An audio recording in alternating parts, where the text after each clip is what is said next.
right, here we go.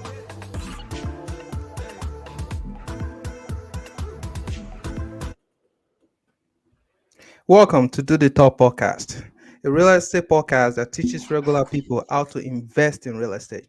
I am your host, Ibrahim Ojerinde, and my co host is here, Ahmed Lawal. We are committed to making real estate investing seamless as much as possible. So, if you are looking to learn how to invest in real estate, you have come to the right place. Keep in mind, this is not a get rich quick scheme. You have to put in the work, but believe me, this will fall in place as long as you are steady. You have high resilience. You follow um, the theory. You put into practice. Things will fall in place. Ahmed, how are you doing today? I'm doing fantastic. As always, today is Friday. Sorry guys, we are late today. But it's for the good. It's for the good. We always show up, even though there are a lot of things that is going on in the background. So here we are. We want you guys to know that we are doing this live just for the sake of the audience to ask their questions. So we want this to be an interactive section. We appreciate if you can, give us a constructive comments, ask your questions live so that we can address the questions. And today, like we always do on Do the Talk, we have one of the baddest real estate investor in the house to talk to us regarding creative financing strategy, all the way from Houston, Texas. This is someone that is, he live in his life for real estate, honestly, because he practice real estate law. He is an investor. He invests himself. He's done a lot of deals. After the show, you can always go check him out. And if you always need help in Houston, you can always reach out to him. But the person that I'm talking about is Mr. Femi Aborishade. How are you doing today, Mr. Femi? I'm doing well. Thanks so much, Ahmed and Ibrahim, for having me on. Yeah. We appreciate it. Thank you for coming.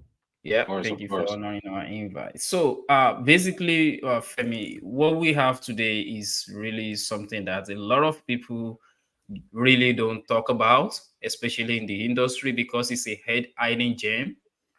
They don't want others to know, you know. But you and I know that to be able to scale up in real estate, you need all these things. You need, because uh, there's so much that there's there's no way you can go with money all the time. It doesn't always work all the time. There's always sometimes that you have to come in creatively and structure a deal and make sure it works for both parties, right? So can you tell us what is creative financing in real estate? Perfect. So, creative finance in a nutshell is finding a non traditional way to get the property. So, the average way is you bring a bag of money or you get a loan. You put a lien on the house and you make payments to an institutional lender for, on a fixed rate mortgage, traditional amount of time. Creative finance could be, hey, I'll have my friend pay you. I'll take the property. I'll put a lien on the house that I bought, but it's not your house. Like it's creative finance opens up a world of possibilities. Today, Absolutely. we are going to talk about two specific ways to do creative finance, subject to seller finance, but there's literally no end to how you can get this done. Um, and I know you both know about a guy, Pace Morby. He's like the creative finance guru. He's like the king of creative finance. I mean, he's pretty much taught everybody, myself included, that if you don't have cash, you can still buy properties and you can buy them even for no money down. So, I Absolutely. mean, we'll definitely dive into the basics, sub two and seller finance. But I'd say creative finance is any situation where you're bringing as little money as possible, or you're doing something quirky and creative to get the deal done. Wow, absolutely. Ibrahim, you and I were working something out a few weeks back, and just because of life, we haven't been able to stay consistent on that. Do you have any thing to chime in on creative financing? And as a real estate agent, you and I agree that cash is not always the only way to do these things. There's so many other ways. Before we dive into the strategies itself, what do you want to just add to that? First of all, I want to appreciate Femi. I mean, coming online and try to, give us his experience, his knowledge. I'm sure our audience will appreciate that, and we do appreciate you coming tonight. This is my first time meeting you, so I guess I'm lucky tonight to meet you. So he mentioned about, it is a not, it's a, um, it's like an avenue for opportunities, which is, very big for me because you always talk about this, Ahmed, that money people just get stuck in like, okay, I don't have money, I can't buy anything. Yeah. So yeah, Femi is here, want to shed more light, even though we've talked about this, but at least hearing from someone from Houston, a bigger state, even more than Indiana, almost double state. I don't know if it's double or more, but it's way bigger than Indiana, So for It's a him big doing it state. there, It's a yeah, big state. yeah, for him doing it there and being successful in it, it means yes, it is real. Yeah. So we are very excited to bring you tonight. So Femi, you know, you can dive into it. We would like you to kind of break the real estate grammar, break it down a little bit more so our audience can really Okay. get it. Of course, not all the terms will be familiar to some people, or especially the ones that are trying to get into this biz. So Ahmed, I'll let you take over from now. So please, you can go ahead. Yeah. So thank you, Brian. So, like you mentioned something that is key right there, because a lot of people thinks all the strategy, especially our audience here in Indianapolis, thinking all the strategies that we discuss on this podcast is local. Honestly, it can be applied anywhere around the world. Yeah, If right. you know the concept, it works. So basically, Femi, tell us what is seller financing. I know you Mhm. mentioned subject to, but let's do seller financing first before we graduate Okay. to subject to. Okay. Perfect. Perfect. So, we've all we've all had situations where we're looking at a house. It's a great property. Maybe it needs a lot of work, and we see, an opportunity to buy it, flip it, or maybe we see a property that might be good for a rental. Put a little bit of love into it. You hold it for long term. Get that Indianapolis cash flow, right? So you get in contact with the seller, find out that they're ready to sell. You get to price, and you realize that their price would not make sense for your investment formula, right? So a lot of us are going to buy at a certain percentage of ARV, or maybe we need to buy based on the 1% rule if we're going to go for a rental. But for some reason, the seller has a specific price in mind, and they're not budging off of it, or they have a reason for demanding a certain price. So some people might say, "Hey, look, I know my house is worth 200,000, and that's exactly what I want to get. So your offer of 130 is insulting to me." So as an investor, you can stay in cash land and say, "Well, I'm at 130. I'm just going to keep following up with them forever, and maybe they'll sell to me." And then when they put their property on the market and list it and sell it, then you'll be sad. But there's another way. You can go to the seller and say, "I understand that you're looking for 200,000. Can you give me the terms to allow me to make this transaction possible?" And so in this situation, you know, you might say, "Look, if I can pay you $200,000 by making monthly payments to you, how will that help? So seller financing is providing a monthly payment to the seller instead of providing a monthly payment to a third party other than the seller, right? So the average way, Ibrahim, you're an agent, so most of your clients are going to go get a pre-approval letter. They're going to find a property. The bank has to, get an appraisal on the property. It has to evaluate at a certain price. Then the bank will issue a mortgage and put a deed of trust on the property. In this situation, the guy that has the house for 200,000, you're going to go directly to him, no credit check, no verification, not even a background check. He doesn't know what you've done in the past, or if you've worked in the past 5 years. If he says, hey, you can do 200,000 by making me monthly payments, you can do it. And that's a beautiful thing, because now what if, instead of you having to pay a bank based on an amortization schedule, an amortization schedule is making a structured payment where each payment breaks down into a principal amount and an interest amount. So if you're going to get a loan from the bank, they're going to charge you right now 7.5. Hopefully you're going to get 6.5. Maybe you can buy the rate down and all that. If you go directly to the person who wants 200,000 for their house, you can tell them, how much do you want every month in your bank account? You don't have to bring up interest. So I've done one deal with seller finance. Most of my creative deals have been sub 2, but the one deal that I had with seller finance, 0% interest.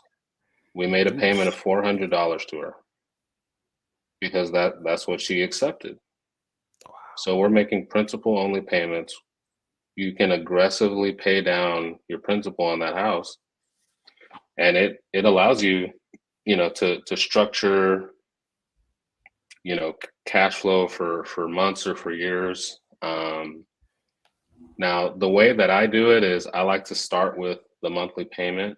A lot of people are going to say, what if I give you a down payment and a monthly payment? So you can do a down payment. But me, in my real estate career, I'm a closer. I focus on getting on the phone, getting contracts. So I'm going to present the structure in the way that I would want it.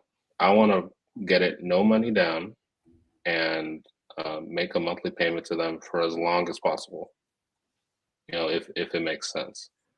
Yeah. Thank you for sharing that. That's a very interesting strategy.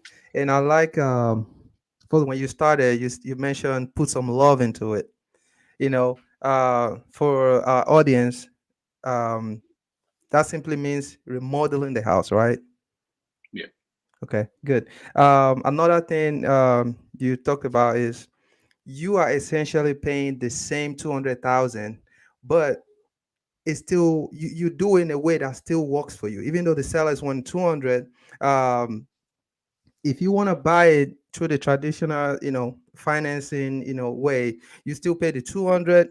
However, you pay our interest rate, to the third party, lender and all that stuff. Yeah.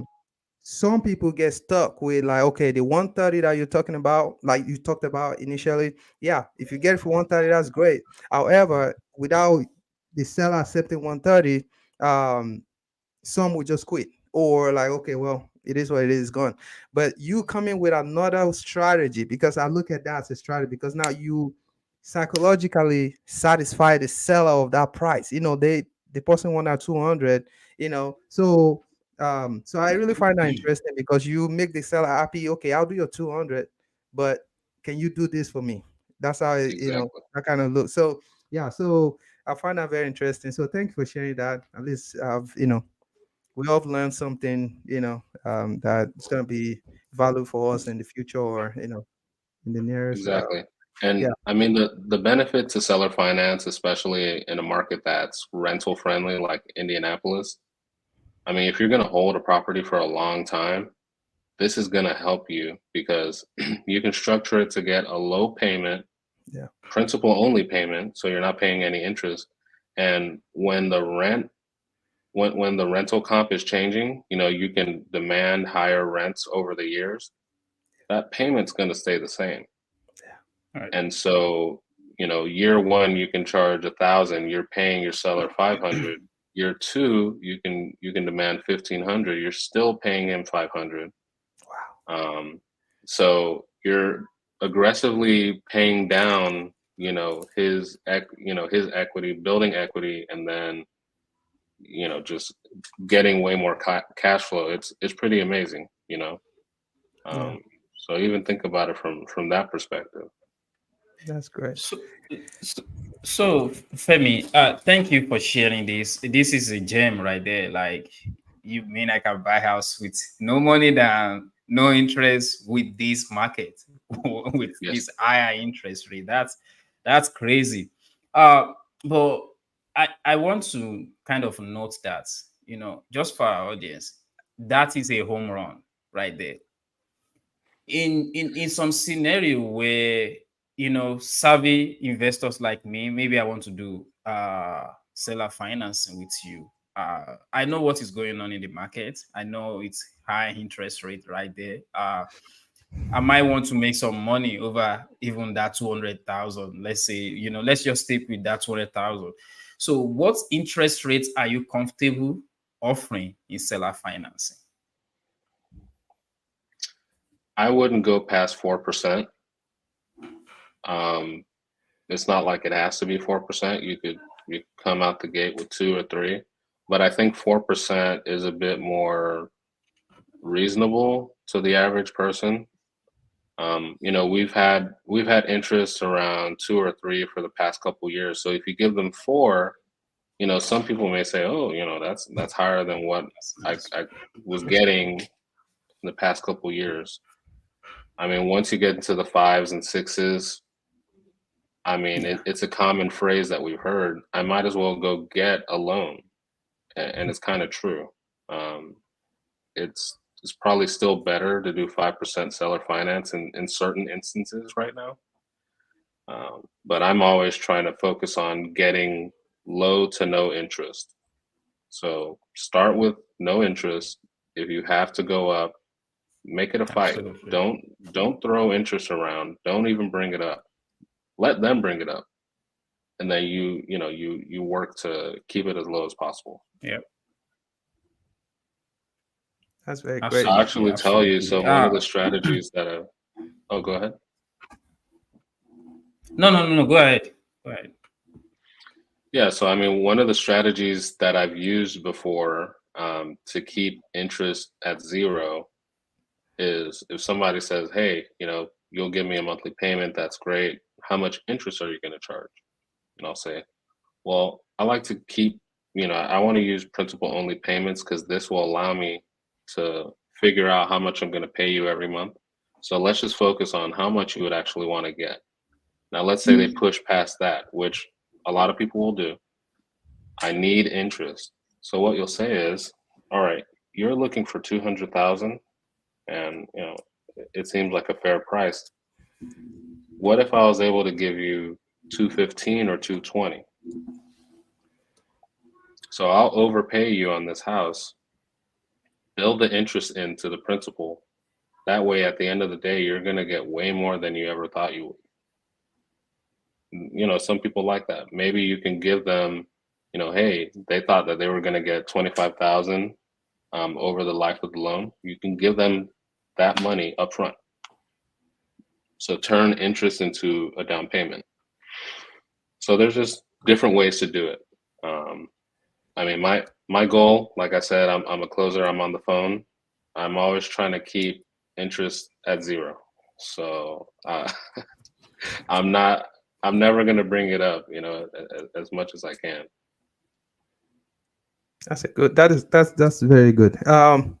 So we have one of our audience here. He's asking, how do you work a sub to on a hard money, or walk away? Okay. I don't know if we have to treat that now. Maybe when we get to the sub two part, maybe Yeah, that then you can. that is why I keep it on the low. When we get past sub two, then we can bring it up. I think if you want to go now, you can go. I just want to mention that I keep that for the sub two part. No, let's keep it because that's a really good question, and All right. we'll definitely answer that. Yeah. Okay, all right then.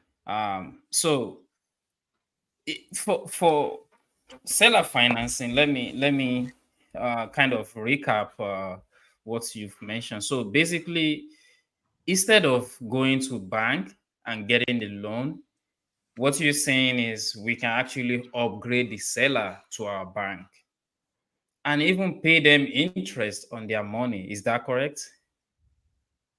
That's correct. You're Ah, taking okay. them from a landowner or a landlord, to the place of a lender, which, in my world, I'm constantly explaining very difficult concepts to people who are not, learning about creative finance.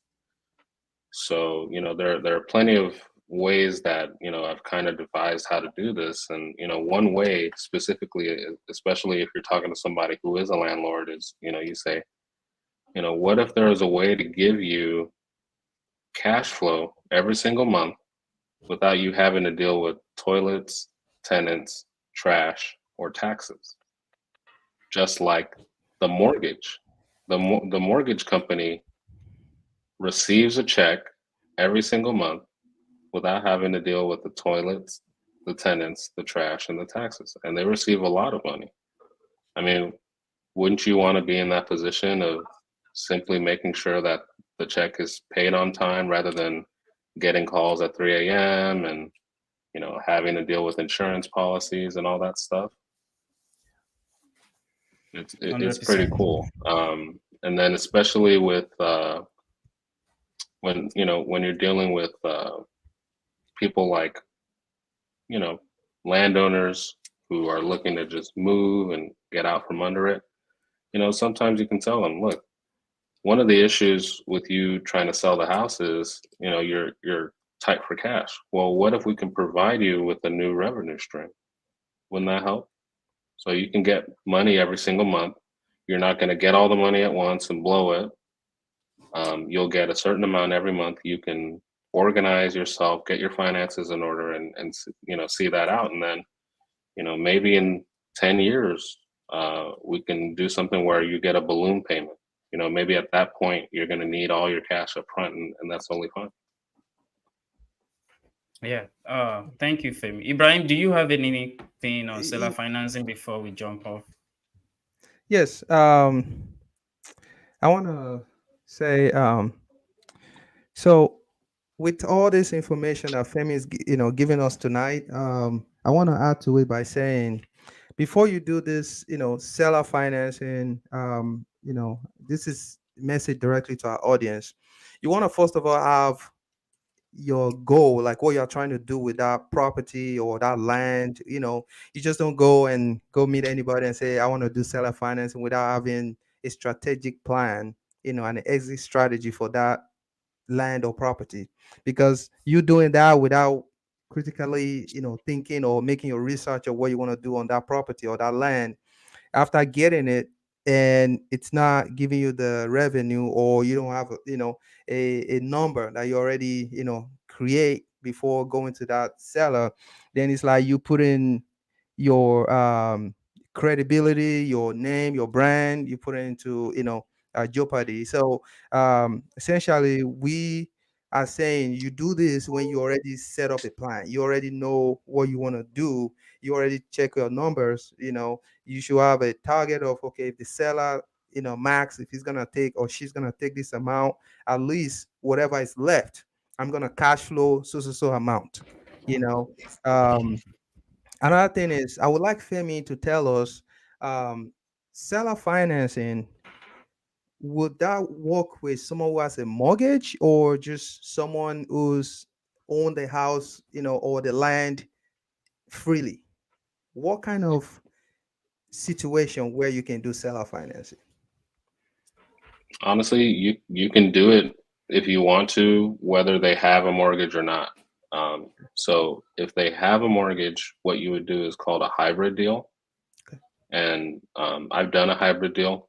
What you're going to do is you're going to make a monthly payment to the bank on Oh, behalf of the seller, and then you're going to make another payment directly to the seller. So you're going to make two separate payments. So whatever money that you're receiving from your activities at the property, if you're renting it out, Airbnb, if you do a wrap, so if you sell the property to an M buyer and give them interest, then you're going to take that money, make a payment to the bank, make a payment to your seller, and then you keep the difference. So okay. you can absolutely do that if there's a mortgage.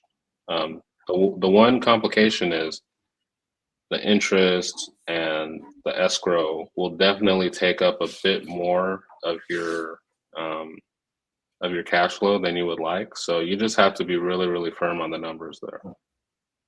Yeah. Quick one, Femi. You mentioned that you can actually still sell it to someone else, even though the seller is financing it and it's a hybrid, where you pay some to the seller, some to the Hmm. mortgage company, and you still Hmm. sell it to someone. So it means that person would not necessarily have like the deed, or um like, how does that work with the? So it's gonna be something the bank won't be aware of it. Like, they won't know that the house is sold to someone else, or how do you how do you structure that?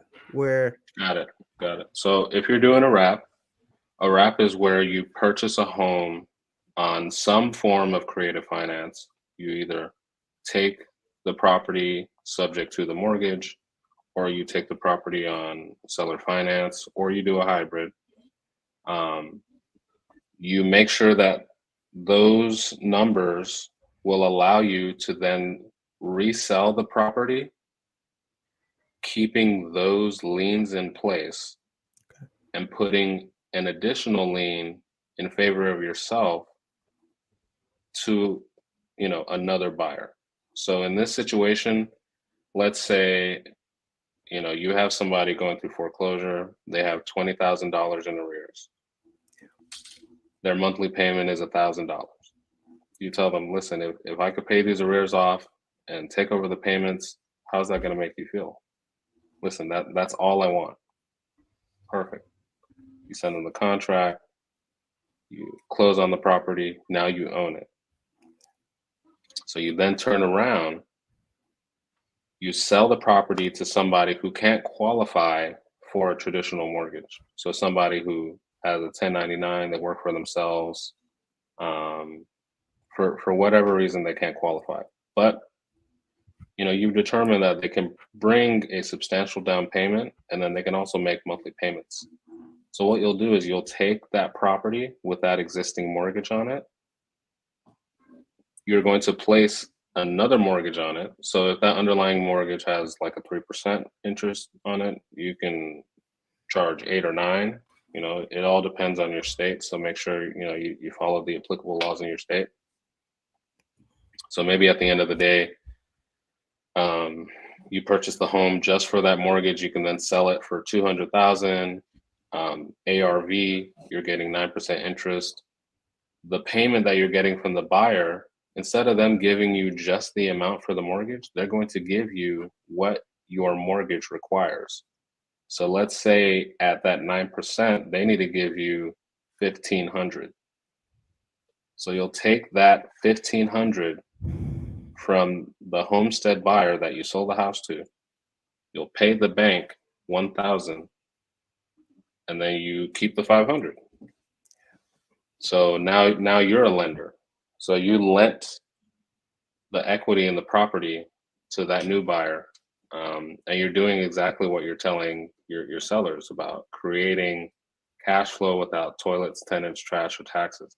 And this is actually pretty big in Texas. Texas is not a cash flow state. It's more of an appreciation state. So people are pretty big on doing flips here, and people do a lot of wraps. Like, you hear about wraps everywhere. People are always doing owner finance, and we've done it. Me and my partner Josh Ashford, we've done wraps before. So That's a really, really good way to get that stuff done. You did say, you know, what do we do about the bank, right? So every bank is going to have some form of a due on sale clause. The due on sale clause is, it's going to be a clause in the contract that pretty much states, for whatever reason, the bank can call the loan due. So this isn't a foreclosure situation. This is going to be just for whatever the bank determines, you know, they need to call the loan, they'll do it. And a lot of times, people will assume like, hey, if I buy this house without paying the loan off, can the bank call the loan due? I mean, they can do it for that, but they can also do it if for some reason the person who actually, you know, borrowed the money, you know, terminated their insurance policy, but they still own the home. So there's tons of reasons why a bank would do that. Our role as people who are taking over people's debt, or at least taking over the payments, is to make sure that we, number one, make that payment, because that's going to be the number one reason why a bank would even get upset. And number two, you don't want to disrupt the structure of that debt. So if there's insurance in place, keep that insurance in place. You know, if there's no need to call the bank, don't call them. You know, go online. Every bank has a website now. So, but for the most part, I mean, I've done 4 or 5 deals where we're doing sub 2, and I know we haven't spoken about sub 2. Maybe we might as well. But I've never had the loan called. The people around me, nobody's ever had the loan called. I know people that have spoken about it, but usually, you know, it's just part of the game. I mean, I'd say maybe 1 in 1,000 people are going to have that situation pop up. But, you know, if you structure the deal correctly, if you're doing everything right, you'll know what to do when the loan gets called. You may have to contact your seller again and do a contract for deed back to them. Or, you know, sometimes you can call the bank and say, hey, you know, you're calling the loan due. I do own this property. I've been making payments. I want to see what I need to do to satisfy you so that we can move forward. And sometimes the bank will say, well, you need to do this and that, or, you know, you need to provide us with additional collateral, or whatever it is. I mean, it's just part of the game.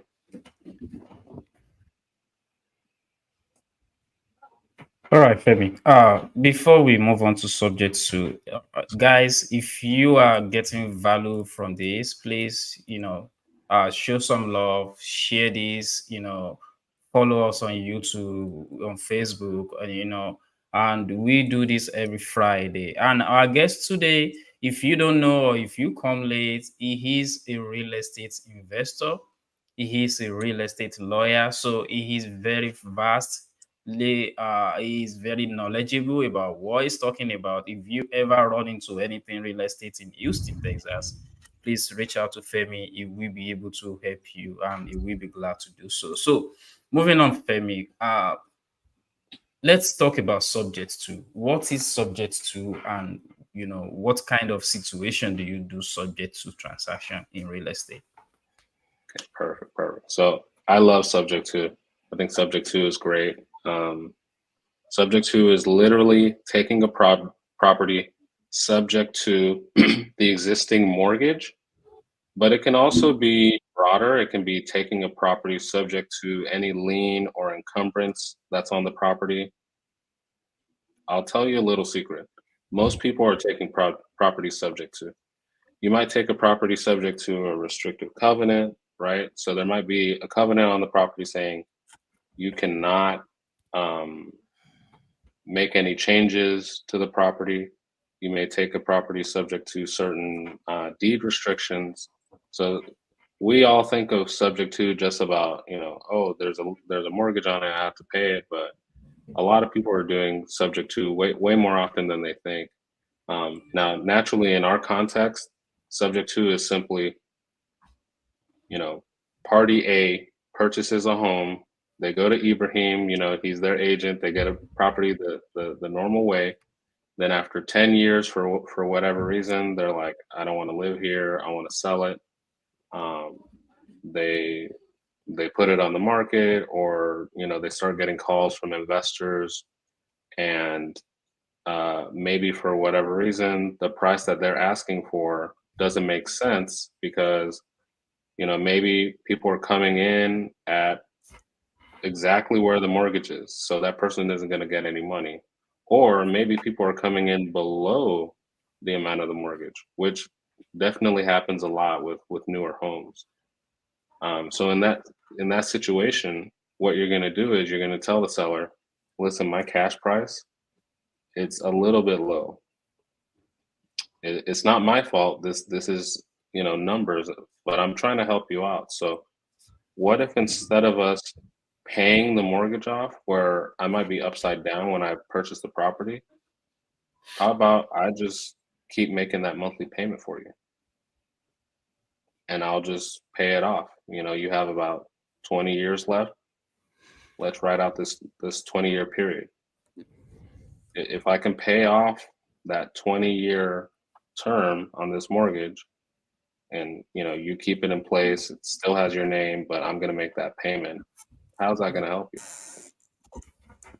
If you find the right person, that's exactly what they need. Maybe you give them 2,000 or 3,000 so that they have some moving expenses, and they're none the wiser. Maybe you have to come up with a little bit more. Maybe you give them 10,000 because that's just what they want. But you can definitely get situations done. I mean, I've done it. I had a wholesale deal where we covered closing costs, we covered the agent's commission. The seller got nothing. He just needed the arrears paid off, and we took over the mortgage. So, All right. I mean, we spoke about it a little bit earlier. It is a bit more complicated because you have this third party now, right? You have this institutional lender. Everybody's worried about the oversight, and what if I get the loan called and this and that. Yeah. Like I said before, the number one way to prevent getting the loan call due is to pay the mortgage. If you pay the mortgage, I'm not going to guarantee that it will never get called due, but I'm like, it may not. It would be a shock to me and you if it got called, if you're making that payment. Just to be clear, thank you for sharing that. Those are great information.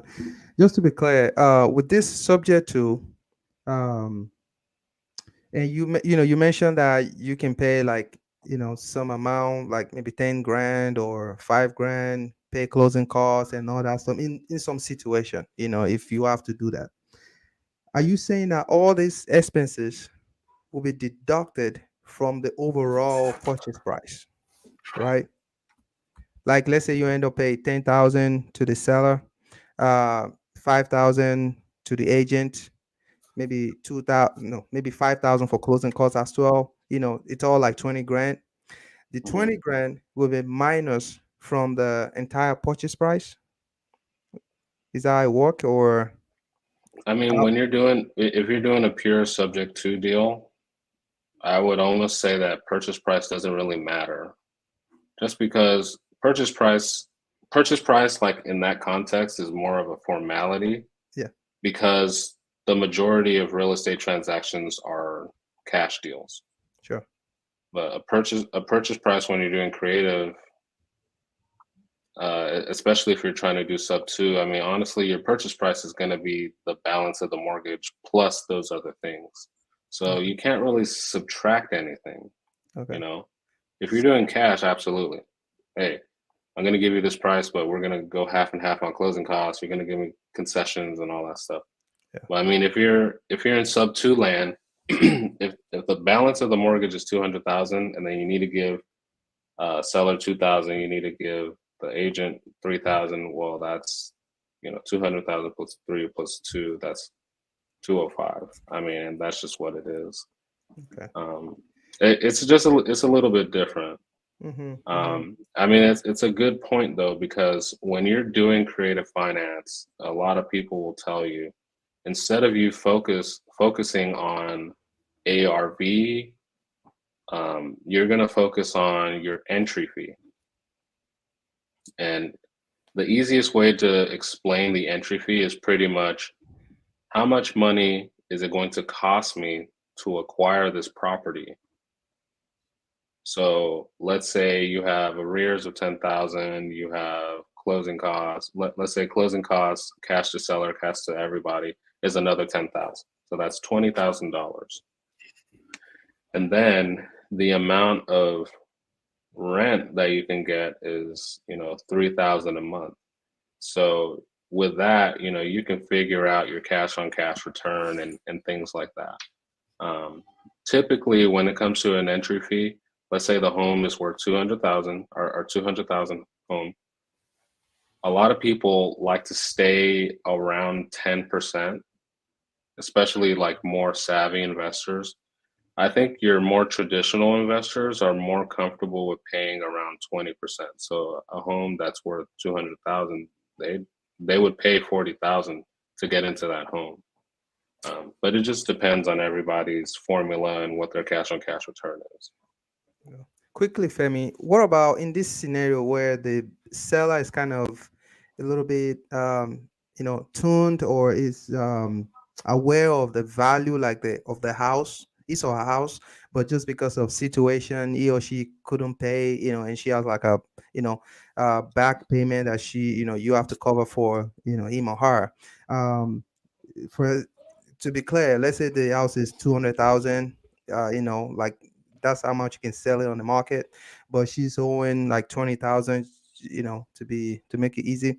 And no, sorry, she's owing like 100,000, but she's late of like maybe 5,000 or something. But the overall that she's owing is 100,000. But she or he knows that this house worth way more than that. And have you come to have this happened to you before, where the seller is now saying, okay, you're gonna take over the 10,000, I mean 100,000. However, I know my house worth way more than that. So you giving me 20,000 now. I still need more money. Like maybe in the future, is this something where they can still structure a little more into the payment where they can get something, Yeah, I mean that's pretty much a hybrid deal. So Oh, so okay. It's like the deal will now change to something else. It will not be like a subject to like direct, right? it is, yeah. So a home has value. If the home is worth 500,000, that's how much the home is worth, and that's not going to change. So we have to acquire the property however we need to. If the person's willing to walk away just on the mortgage, then great, you got an amazing deal. Okay. But like you said, most people, they know it's crazy. Like everybody knows how much their home is worth, and Yeah. everybody's trying to extract as much as they can, and it's their right. So Yeah. if you have a home that's worth 500,000 and the mortgage is 200,000, they're gonna say, "What about that 300,000 spread? Like, what are we gonna do?" So I mean, I would just say, listen, we'll pay that mortgage. We'll take that mortgage payment over, and then the remaining equity we'll make an additional monthly payment to you. So we're just going to do a hybrid on that. Okay. I see.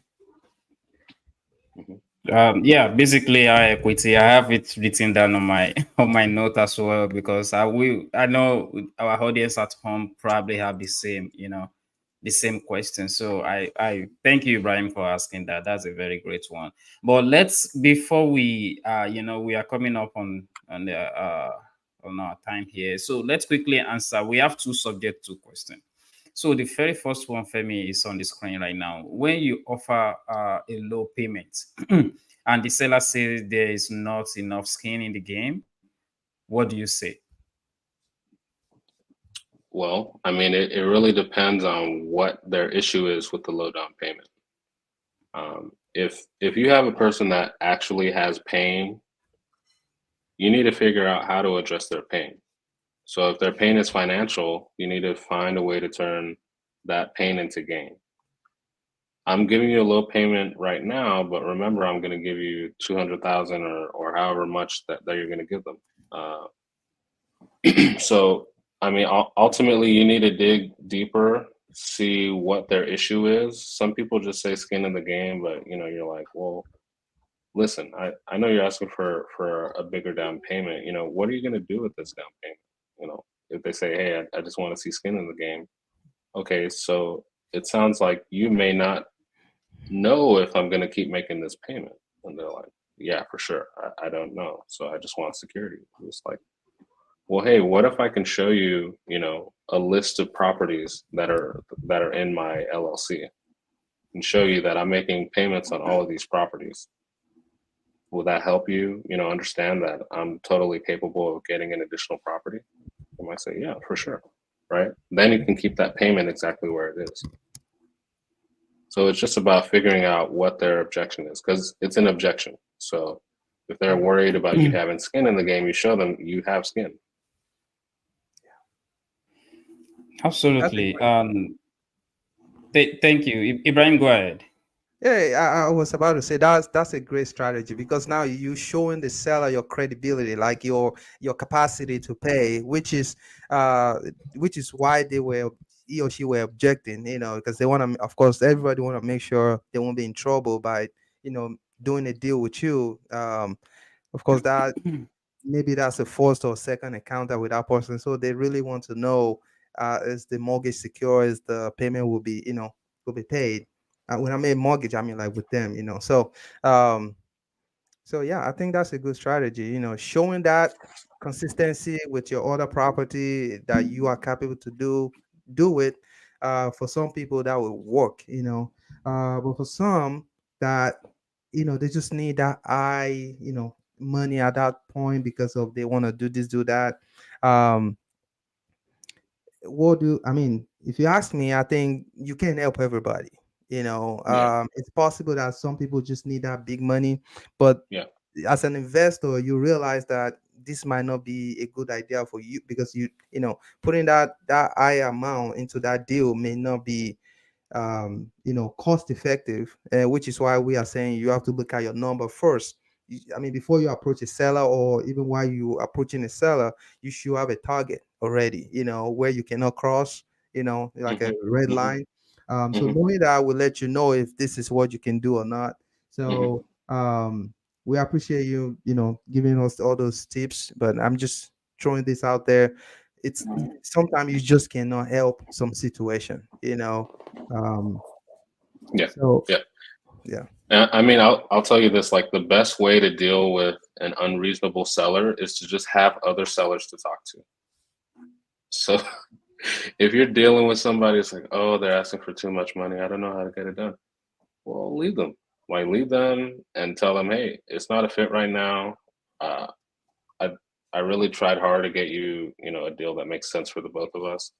It's totally fine if it doesn't make sense. I'd be happy to reach out to you in 1 or 2 months and see how it works, and talk to the other 500 people that may or may not, sell you their house, and then come back to him and let the market beat them up a little bit, you know, and then you come back and say, hey, you were asking for 30,000 down payment and I was at 10. Look, what if I can give you an additional 5,000? It's like, you know, and maybe you can still come up a little bit more, but maybe he'll take 15, So you never want to be in the business of being too eager to get a deal done. You never do. If you're exactly close, I can understand that. Like, you've already been following somebody for 3 months, and sometimes you're gonna know, like, hey, I have a hot lead on the phone. This guy's gonna sell to somebody, and I want it to be me. That's a different situation. But I'm saying, first contact, the person's asking for a lot of terms that don't make sense. Just let it be like water off your back, and hey, it doesn't look like we're a good fit. Maybe I just follow up with you and focus on other sellers. Like, never. I'm always trying to be as cool, calm, and collected on the phone as possible, because a lot of people want to see you kind of squirm. You never want to lock up a deal with bad terms, because if you lock up a deal with bad terms, you're not going to be able to sell that house back to the seller. they're not gonna they don't want it back. They just want to get their money.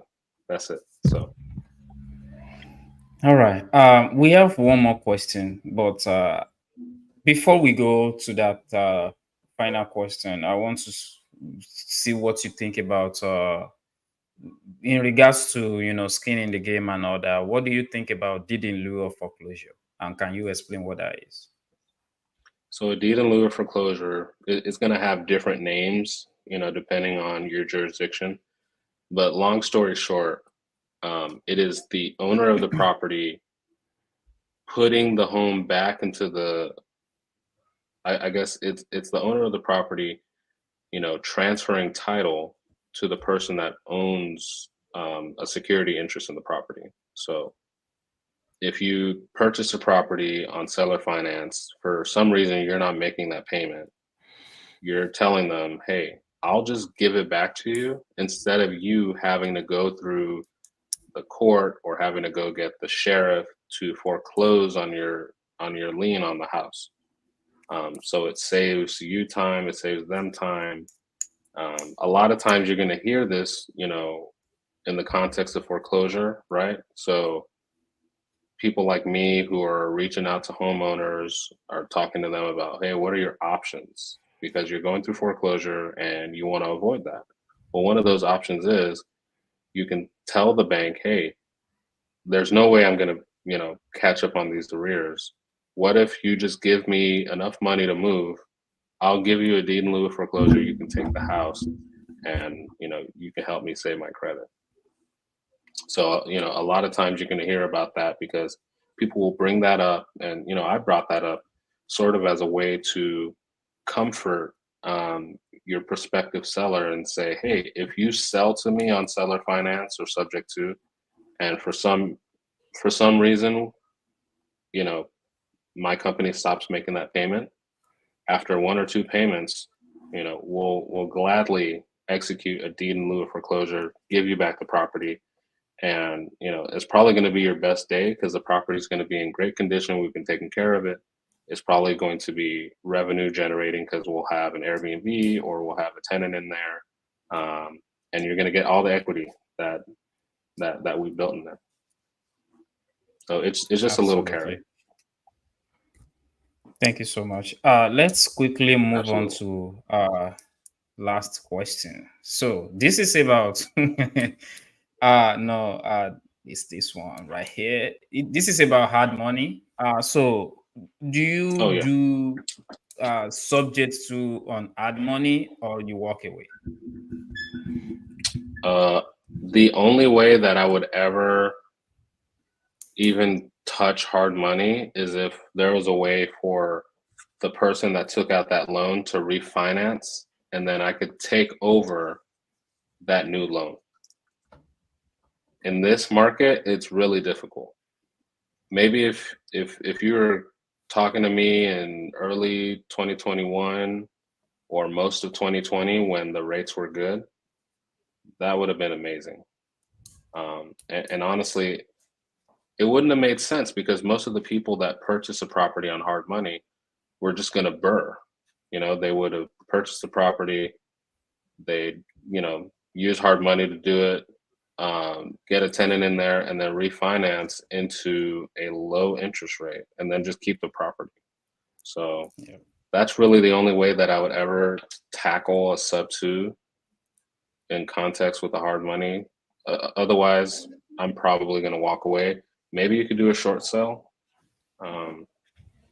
I'd say like if you find somebody who has a hard money loan on it and they're in dire needs, like maybe they just listed it too high. There's a lot of people listing their properties with crazy numbers right now. That's probably what they need.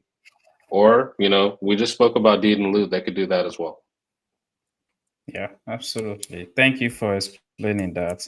You mentioned a short sale. What do you mean by that? So a short sale is where you have, a loan on the property, you have a mortgage, and for some reason, the amount that people will pay for the property is going to be lower than the amount of that mortgage. And usually it's where that property is not actually worth the amount of the mortgage. Like, that's a very specific situation. You want to find a property that is actually underwater. So the mortgage is at 300, the property is worth 200. Like, nobody's Yeah. ever going to buy it at 300. So what you do is you have like a very it's a pretty tedious negotiation with the lender, and you tell them, I need to buy it at this number, and this is my reason why. And if we do this, I will give you money. The seller receives nothing. That's a Yeah. very specific thing.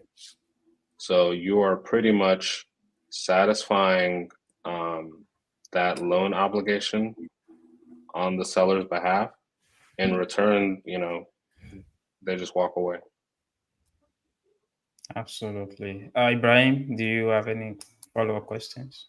Um, no, not really, but I just want to say about one of our audience the question about sub two, like can you do it on odd money or walk away? And I like the kind of answer Femi gave because the way I look at it, I would rather make them refinance to normal loan first or a kind of loan that is either 30 or 20 years that is more steady and fixed.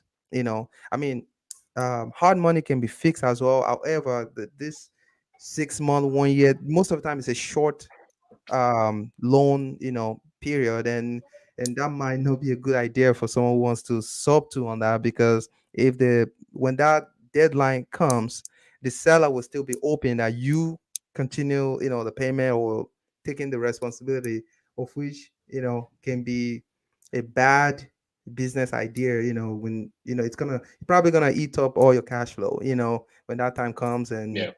yeah, so yeah, I think I will probably walk away as well. Hmm. Ahmed, would you stay or you walk away? I'm walking away. I'm not even gonna touch it. Yeah. You two, you have you probably have more courage than me when it comes to hard money. Sub two with hard money is just no for me. For the obvious reason that you guys already mentioned. It's a very short time loan. That's one, and it's high interest too. Remember, we are in the game for gain, right? For making money, for getting this cash flow, or being able to turn around and wrap it around, like you mentioned earlier, Femi. Right. This is already high interest loan. Yeah. How do you wrap it? That is going to be uncomfortable for someone that is buying it. That is one. The second thing is you're going to put yourself in an awkward situation that can actually damage your reputation, Hmm. because if you cannot perform on that deal, guess what? Real estate industry is very small. You can feel like, oh, when you're looking for deal, like, oh, this is very competitive. But when you do something bad, it spreads like wildfire. That is when you're gonna know that the industry is very, very small. So I would rather just walk away to protect my name, my integrity, and everything than taking that kind of a loan subject to. So that will be my stand on that. Yeah. Yeah. Yeah. So I mean, so I fair. would Go ahead, go Femi. ahead. I'm sorry. Go ahead. Go ahead. There's just like one little thing. I would say the only way that I would ever take a hard money loan subject to is if they purchased it correctly. So Okay. they follow the formula, you know, whatever percentage of ARV in your market. In Texas, you probably want to be 70% of ARV minus repairs. If they bought it exactly at that point, maybe even lower, I would just buy the house subject to. I wouldn't give the person any money, and I would just finish the rehab. Then I would list it. Okay. So if for whatever reason they couldn't do that themselves, then yeah, I mean, I could do that, but I mean, you guys are right. Like, I don't see anybody doing that long term. It just doesn't make sense. Yeah. Absolutely. So on that note, Femi, how if someone in Texas or someone randomly on social and they have other questions, of course we can't cover all the real estate questions or topic on this 1 hour show. How can they reach out to you? You can follow me on Instagram. So that's my handle right there, femdog_Africanus. You can also follow me on Facebook, Femi Aburshade. Like either one is fine. That's great.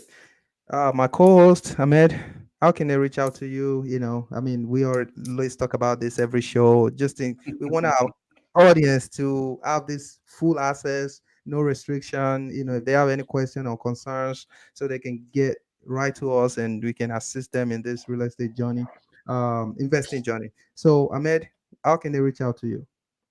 Absolutely. My Instagram is on there. I have two Instagram, but this is the one I actually use for business. So you can reach out to me, official Ahmed Lawal, and just message me anything real estate. I'm down for it. Business wise, I'm down for it. So message me. Let's connect. Even though it's you just want to connect, right? If we share the same goal, why not? Let's be friends. Let's roll together. Maybe down the line we can do deals together. So yeah, and if you just want to ask one or two questions, just to prepare yourself for future things to come, maybe you are not in a state where you want to invest right now, just hit me up. Ibrahim, how can they reach out to you? Yes, it's IB Realtors. Anything concerning real estate, if you want to buy, sell your property, just reach out to me. IB Realtors on Facebook, ibrealtors.us. You can call me as well, 317-728-0213. I see we out of time right now, so I don't see any question on the screen. So I think Femi, I thank think you we for got coming. everything. Yeah, thank you, Femi. We really appreciate your knowledge. Thank you. We have learned a ton today, and I'm sure our audience they will really appreciate your input. Very, very insightful, and we are blessed for you coming tonight and shared some knowledge. Thank you so much, and we would like you to come back. I mean, it doesn't have to be next week, next week. One day we're gonna try to get you back in because we want our people, especially people that are interested, motivated. We want them to get this knowledge. Of course, the immigrant.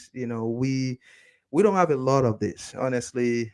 Mostly we see a lot of social stuff like programs and everything, but not in real estate. We have Hmm. this knowledge. We are continuing to learn. We don't know Hmm. it all, but we would like to learn and grow together. We want to bring Hmm. everybody, we want to hold our hands together and grow together so we all can, share Hmm. these great memories. So thank you for coming, Ahmed.